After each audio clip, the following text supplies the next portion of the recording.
Hi, it's Crypto here. I hope we're having a wonderful morning, afternoon, evening, wherever you are in the world. Remember, this isn't financial advice. Always do your own research. So hi guys, it's Crypto here. I hope we're all having a great day. So have I got some news for you? Some juicy news. So I've been doing a little bit of research on what's a security and what's not. And I found this little bit of information with Gary Gensler. So I'm on the website, M.I.T website, and I found this particular video lecture from Professor Gary Gensler, about secondary markets and crypto exchanges. So this is a talk from Gary about crypto exchanges and the major part of crypto finance ecosystems. And in this video, he mentions about Ether Delta. Ether Delta just happened to be an old, I don't think they're around anymore, decentralized trading platform for Ether and Ethereum-based tokens. Now, unsure if they're still around, haven't really looked into that, but he suggests that they did a deal with the SEC sometime. This particular video, I'm guessing, is actually quite old, but I don't know if anybody's seen it. But anyhow, during his congressional meeting with congressmen, he stated, well, he wouldn't state whether or not Ethereum was a security.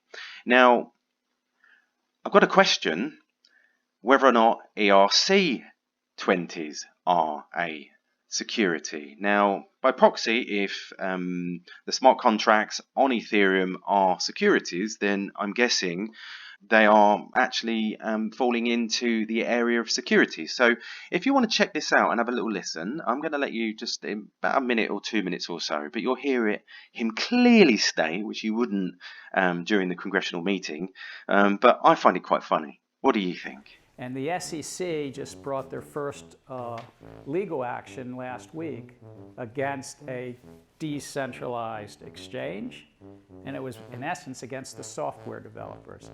Now there's the First Amendment.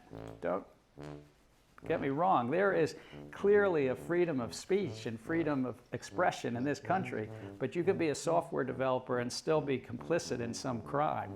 And both the SEC and CFTC have, in the past 12 months, brought in legal actions against software developers. And it's interesting that in the last week, the SEC, they settled. It was sort of a thing where Ether Delta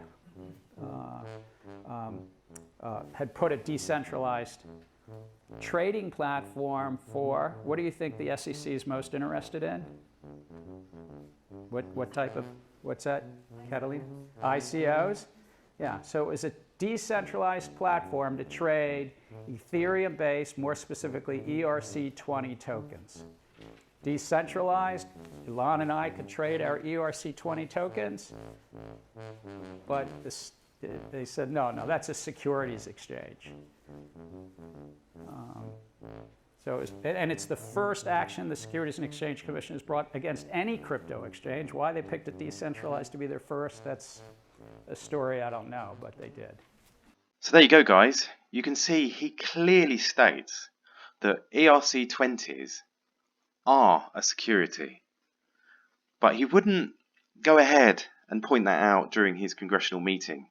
Now, for me, it says it all. It's a bit like a WLUNA contract that's obviously a smart contract on the Ethereum chain that used to represent the Luna version 1, but now represents LUNC. So therefore, the WLUNA is reliant on the price of LUNC, which would then suggest to me that it's a security. And this is where Terra Luna and maybe Coinbase might have some problems, because it's clearly, to me, as in when you think of the Ripple case, is XRP reliant on Ripple? Or maybe at the start it was, but it's certainly not now. But when we look at, say, coins like ERC-20's, like wrapped coins, they're definitely reliant on the coins that they're pegged to.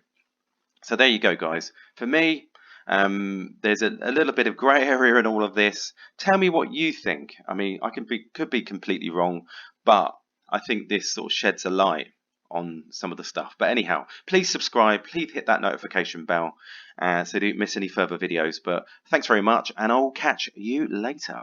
Remember, this isn't financial advice. Always do your own research.